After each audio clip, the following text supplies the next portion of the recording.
तूफानी बरसात में रामलाल, जो एक किसान था, शहर से अपने घर की ओर आ रहा था। आते आते उसे रात हो गई। तूफान और बारिश दोनों ही उसे आगे जाने से रोक रहे थे। हे राम, आज तो हड्डियां तक कांप गईं। ये तूफानी बरसात और ठंडी हवा, लगता है ठंड का मौसम जल्दी ही शुरू हो जाएगा। अभी तक घर भी नहीं पहुंचा। अगर देर हो गई तो घर वाले भी परेशान हो जाएंगे। काश थोड़ा और उजाला होता तो रास्ता साफ दिखता। थोड़ा दूर चलते चलते रामलाल को दूर एक रोशनी दिखाई देती है। अरे, ये तो मुझे किसी का घर लग रहा है, पर इस जंगल में ये अकेला घर कुछ अजीब लग रहा है। पर मुझे क्या, इस तूफानी बरसात में मुझे लगता है यहाँ रुकना सही होगा। सुबह होते ही यहाँ से चला जाऊंगा। रामलाल धीरे धीरे उस घर की ओर बढ़ता है। इस तूफानी बारिश में जैसे उसे आराम करने की उम्मीद दिख रही हो। रामलाल घर के बाहर खड़ा होकर सोच में पड़ जाता है।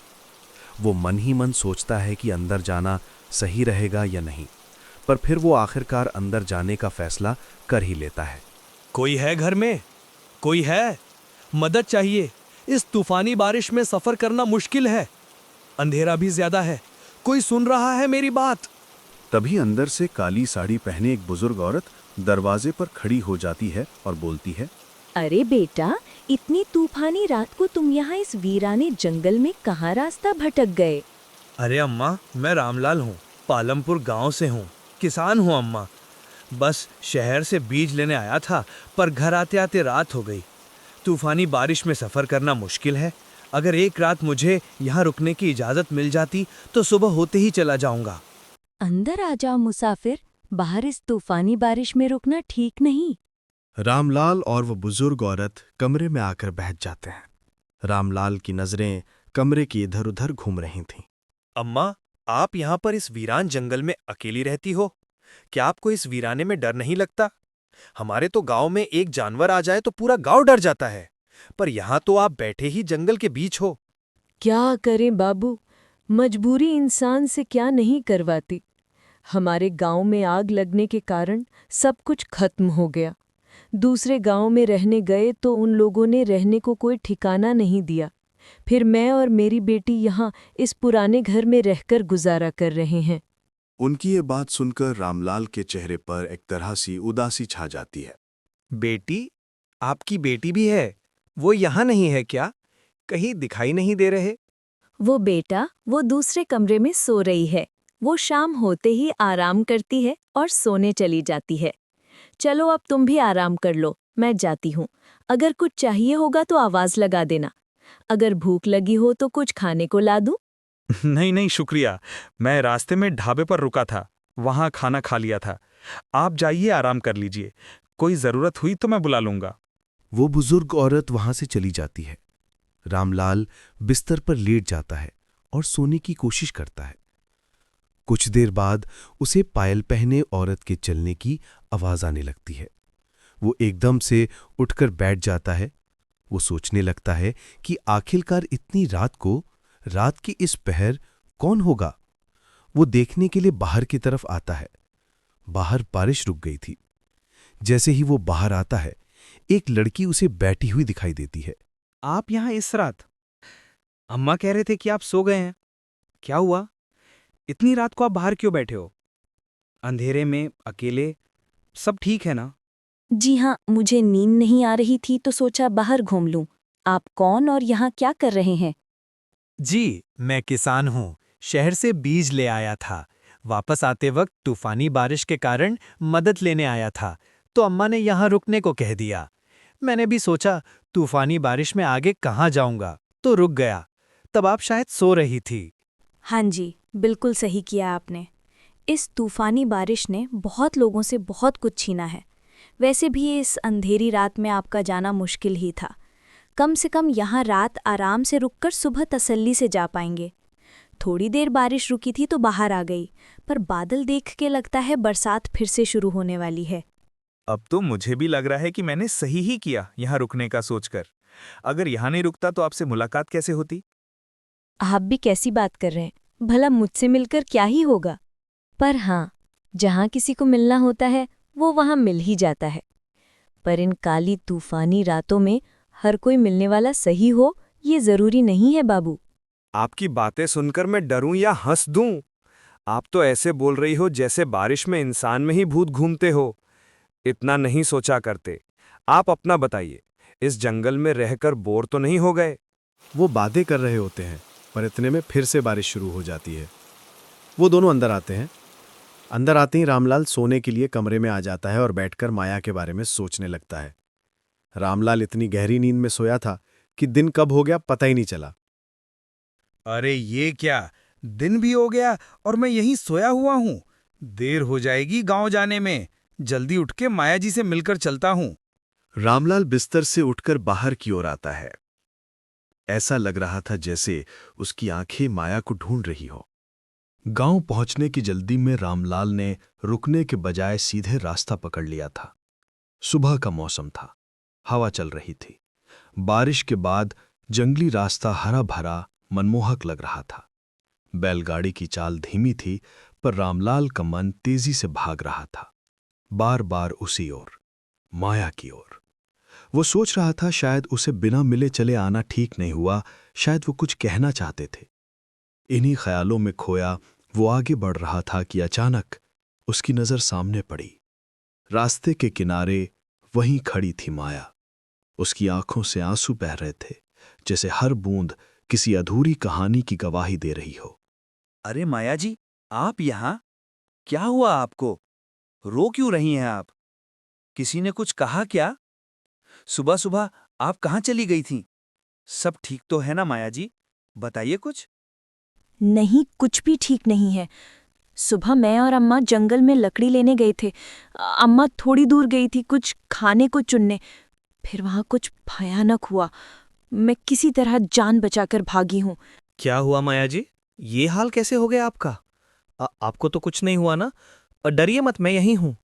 बताइए खुलकर, क्या देखा आपने? इतनी सहमी हुई क्यों हैं आप? कुछ तो कहिए। वो शेर अम्मा को अपने साथ ले गया। पहले बाबा मुझे छोड़कर चले गए। अब किस्मत ने अम्मा को भी छीन लिया। मैं क्या करूं अब? किसके पास जाऊं? अब तो मैं सच में बिल्कुल अकेली रह गई हूं। नहीं माया जी, खुद को अकेला मत समझिए। शायद मैं आपकी अम्मा को तो नहीं बचा पाया, पर अब आपको अकेला नहीं छोड़ूंगा। आइए मेरी बैलगाड़ी में बैठिए। आज से आप मेरी जिम्मेदारी हैं। अगर आपको मंजूर हो तो मेरे साथ चलिए। क्या सच में आप मुझे अपने साथ ले जाएंगे? मैंने तो सोचा था भगवान ने सब छीन लिया, पर शायद एक सहारा भेज दिया। मैं चलूंगी आपके साथ। मदर, सोच लीजिए एक बार। चली गई तो फिर कभी लौटकर नहीं जाऊंगी। रामलाल माया की बात मानता है और माया भी उसके साथ उसके घर गांव चलने के लिए तैयार होकर बैलगाड़ी में बैठ जाती है। दोनों अब जंगल के रास्ते से होकर घर की ओर चल पड़ते हैं। मैं भी यही चाहता हूं माया जी, आप मेरे साथ रहें। कल जब पहली बार आपको देखा था, तब से बस आपके ही बारे में सोच रहा हूं। न जाने क्यों दिल कहता है कि अब हमें अकेले नहीं रहना चाहिए। अगर आप साथ चलें तो शायद जिंदगी फिर से मुस्कुरा उठे। मैं भी आपके साथ जाने के लिए ही आई हूँ। अब डर नहीं लगता जब कोई अपना साथ हो। मैं भी यही चाहती हूँ कि फिर से अकेली ना पड़ जाऊं। शायद अब जिंदगी थोड़ी आसान लगने लगी है। सफर करते करते फिर से शाम ढलने लगी थी। आसमान में सूरज की आखिरी किरणें अब धुएं जैसे बादलों में खो चुकी थी। रामलाल के चेहरे पर थकान थी, पर मन में एक गहरी टीस। माया के साथ जो हुआ उसका बोझ अब भी उसके दिल पर था। बारिश के बाद की मिट्टी की खुशबू के बीच वो अपनी बैलगाड़ी लेकर गांव की चौपाल की ओर बढ़ा। वहां कुछ लोग बैठे थे जो अपनी ही बातों में खोए हुए थे। चौपाल के आगे सरपंच साहब खड़े थे। अरे रामलाल, तू 2 दिन कहाँ लगा कर आया रे? हमको तो लगा था तू शहर में रुक गया होगा। और ये लड़की कौन है तेरे साथ? पहले तो इस गांव में कभी नहीं देखी इसे। अरे सरपंच जी, कल तूफानी बारिश के कारण गांव नहीं पहुंच पाया। ये माया जी हैं, मेरी दोस्त। वो अब इस गांव में रहने आई हैं। कृपया उन्हें स्वागत दीजिए और मदद करें। अच्छा अच्छा, माया जी, हमारे गांव में आपका स्वागत है। रामू, अब घर चला जा, बारिश होने वाली है। इन तूफानी बरसातों में बाहर मत निकलना। सुरक्षित रहना ही सबसे जरूरी है। जी सरपंच जी, आपका बहुत धन्यवाद। मुझे भी आपका गांव बहुत अच्छा लगा। मेरा भी यहाँ से जाने का मन नहीं करेगा। पर ये तूफानी बारिश का क्या किस्सा है?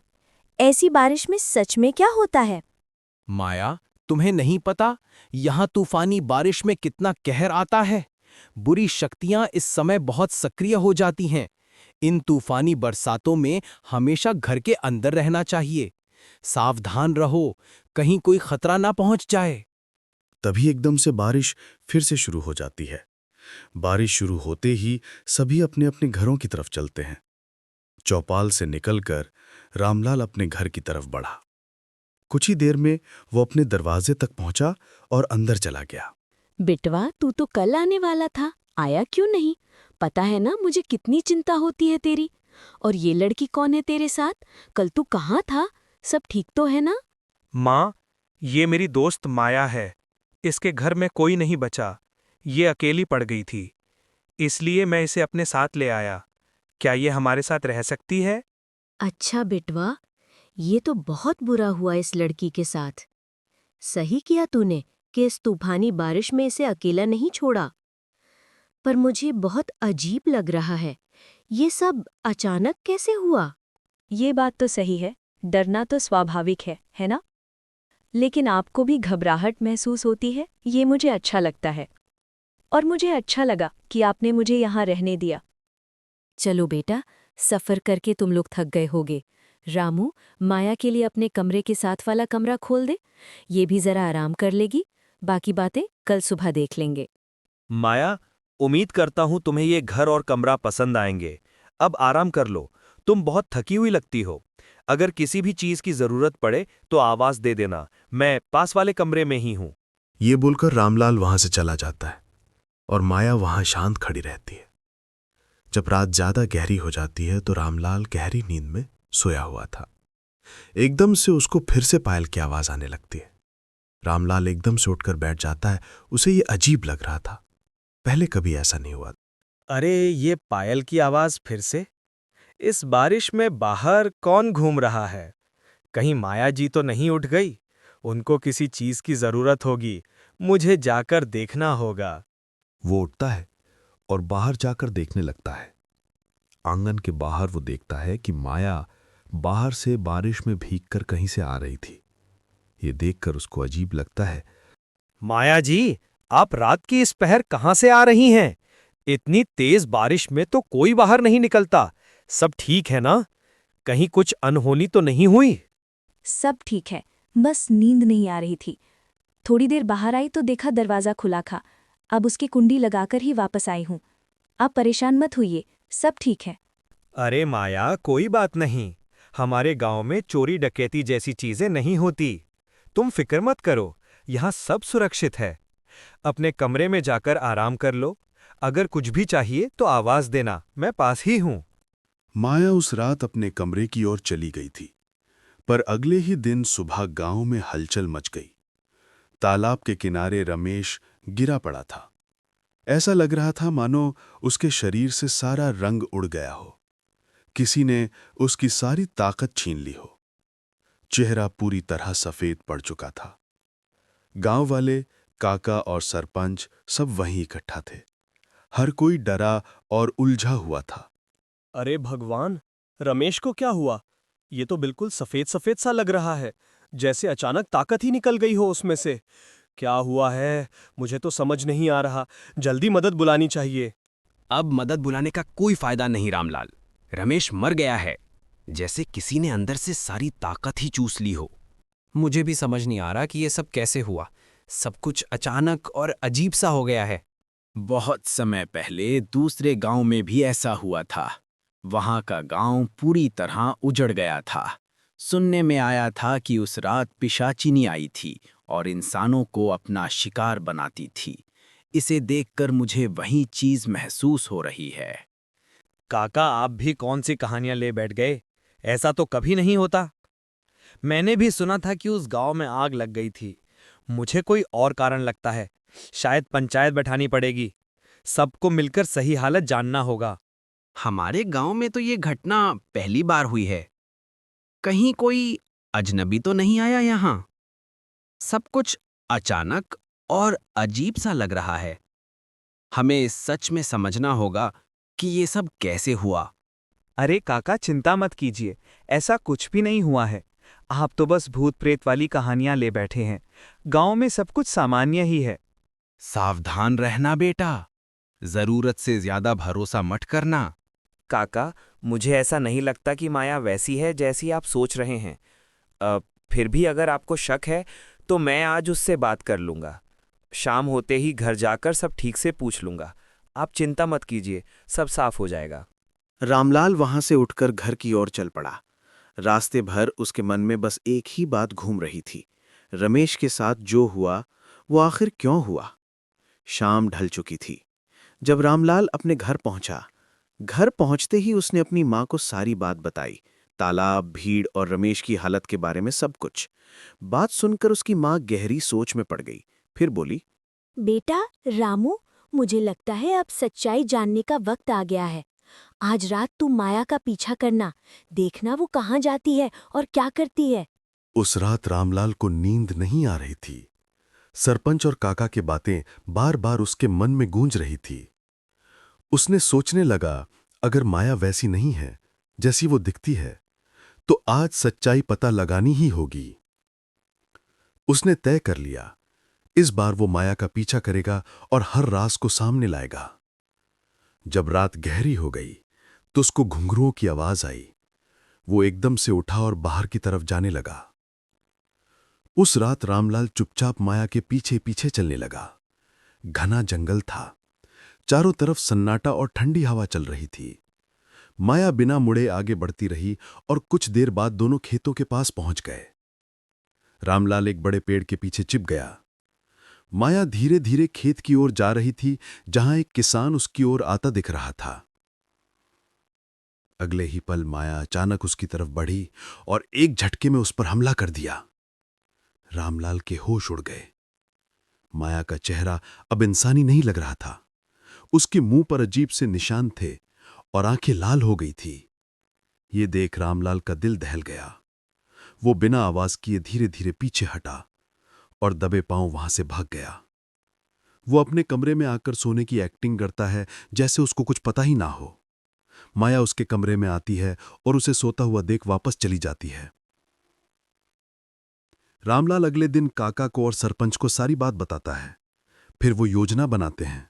रात को काली माता के मंदिर जाकर काली मां से आशीर्वाद लेने को बोलते हैं। रामलाल काली मां के मंदिर जाकर काली मां से प्रार्थना करता है, हे काली माँ, हमारी रक्षा कीजिए।